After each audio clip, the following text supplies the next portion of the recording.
If I had a girl like you, I would definitely treat you right.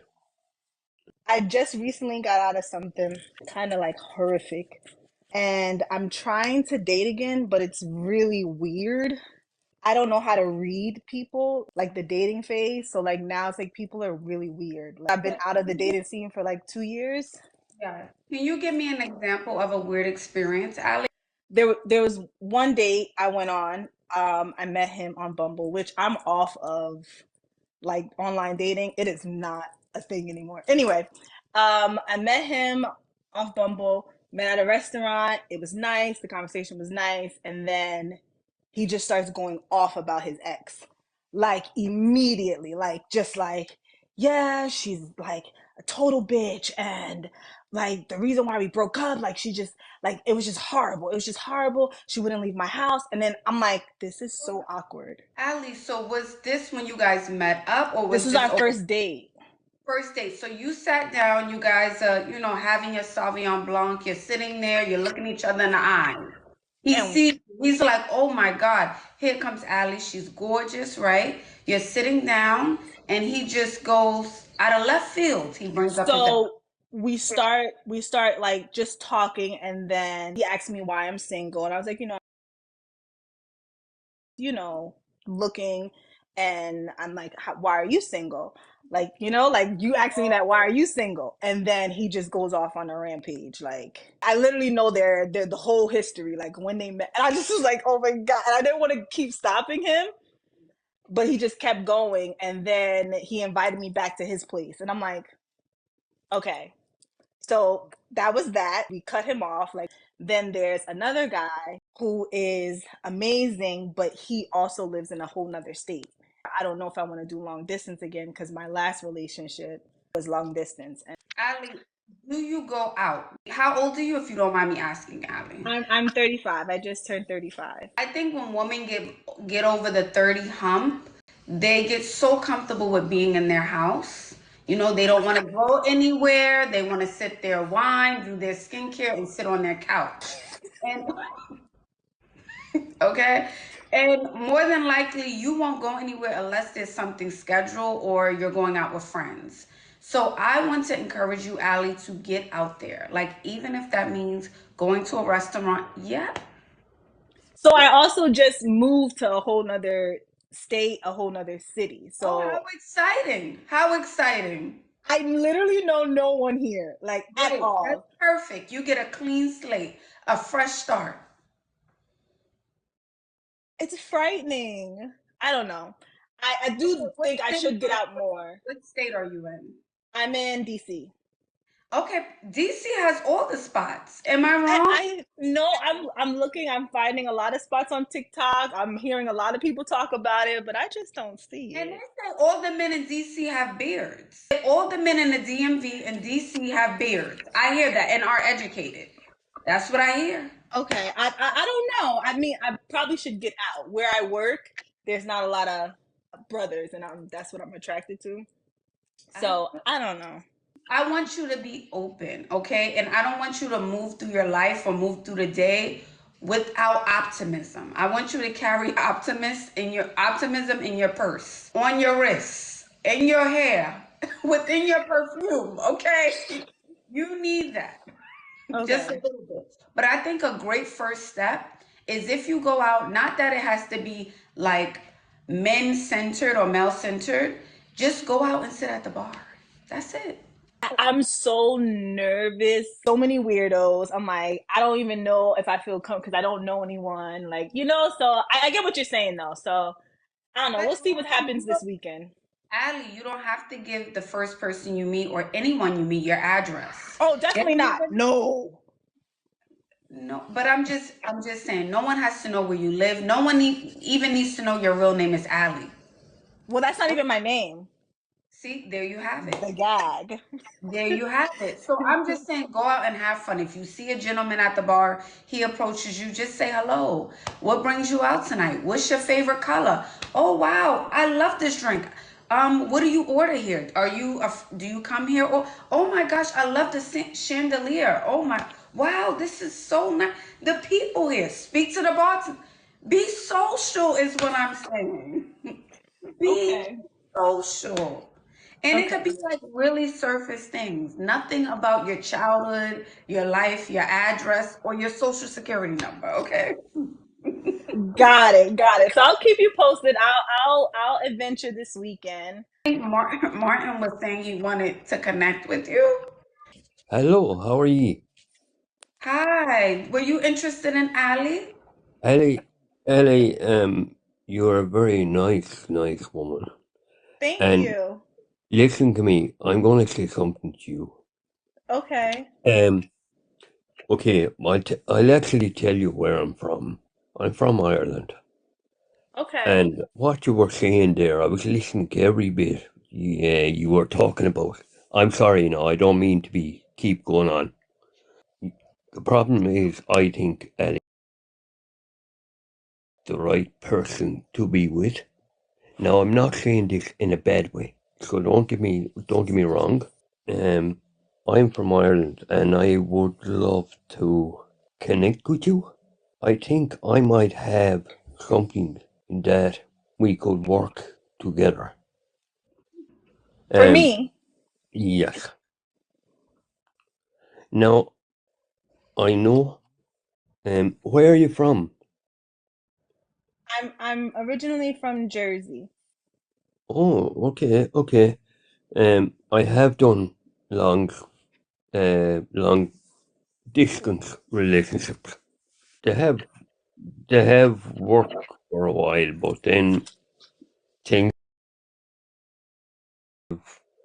kind of panned. So with a certain couple of girls, but I could make it. I could make it very interesting for you. And if I had a girl like you, I would could treat you right because you're a beautiful girl, a lady. Th- Sorry. Thank you, Martin, so much. I thank you so much for taking the time to come up as well. And I appreciate you and thank you for telling me that I'm beautiful. I don't think that we're a match though, because Okay, fair enough. All right, Ali, thanks for coming up. okay, I'll be in the comments. Alrighty. Have a good night. Thank you. You know what? What I do appreciate about Martin is that he's bold and he goes after what he wants.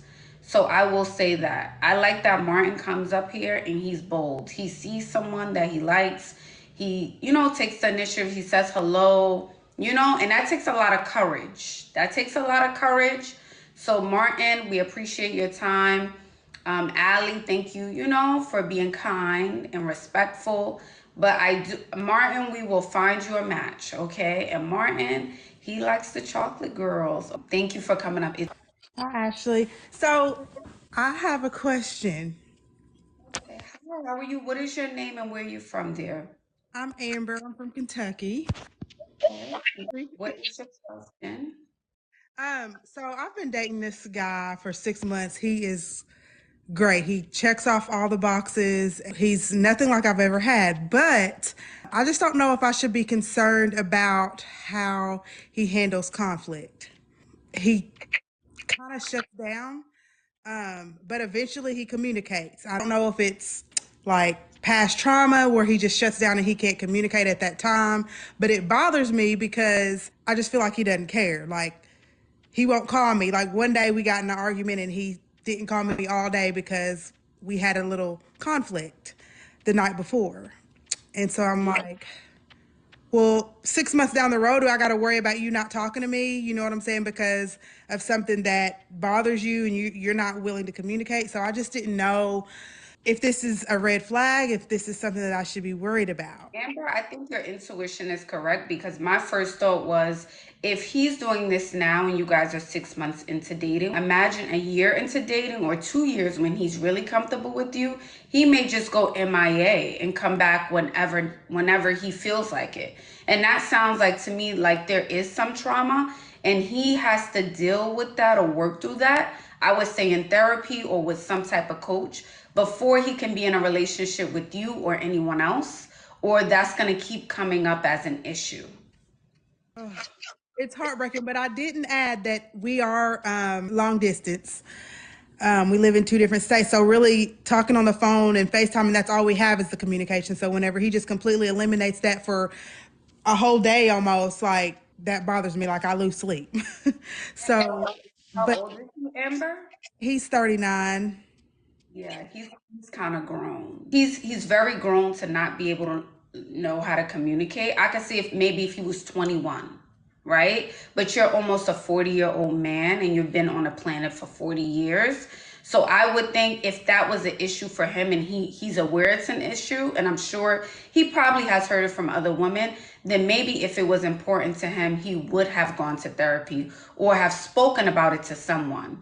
Ultimately, the decision is up to you, but I would say trust your intuition. You guys are already long distance. That makes it hard. So adding the piece of no communication makes it even more of a challenge. Yeah. Oh, I don't know. He's great in every other way. And that's only happened one time. And whenever I asked him, he said he just didn't know what to say at that time. And I'm like, well, we have to talk.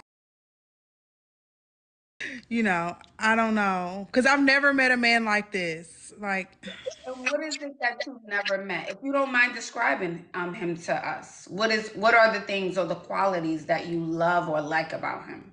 he's so vocal about, how he feels, and like he just goes out of his way. Like he always calls me, he always FaceTimes me, he always communicates. But that one time when we had the conflict, he completely shut down and that bothered me.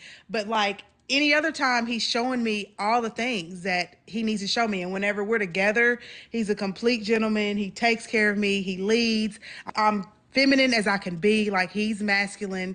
He's got it. Like, I was with a narcissist before, so I would say, Amber, if it happened once, you can like mentally give yourself a little checkbox list, like, okay, I'll give it, I don't know, 2 more times, the third time, and you kind of strike out because it sounds like you're not leaving, and I'm not here to convince you to leave. But if you want to give it another go to see if it's really like, maybe it was just a mistake or if it is like a character kind of flaw. So you can hang in there a little bit while longer if you like. It's completely up to you. okay. All right. Well, thank you, Ashley. I appreciate your expertise. You're welcome, Amber. Thanks for coming out. I don't know. See, this is the thing with long distance. I think too that absence makes the heart grow fonder, right? I think things are always sweet and nice when there's distance between two people. Like, oh my gosh, you have time to fantasize. And I'm not saying like in a sexual intimate way, but you get to fantasize about what it could be when we're together, when we're gonna live together, all of the things until you're with that person up close. So if this is happening now, I would just keep an eye on it, Amber. I would keep an eye on it because for him to kind of create distance says to me there's someone in his city. He's probably entertaining someone else. Men in the chat, can we have some men in the chat give some advice? What is it? I want to hear from some of the men in the chat. What could it be, men in the chat? She's long distance. He went MIA. What could it be?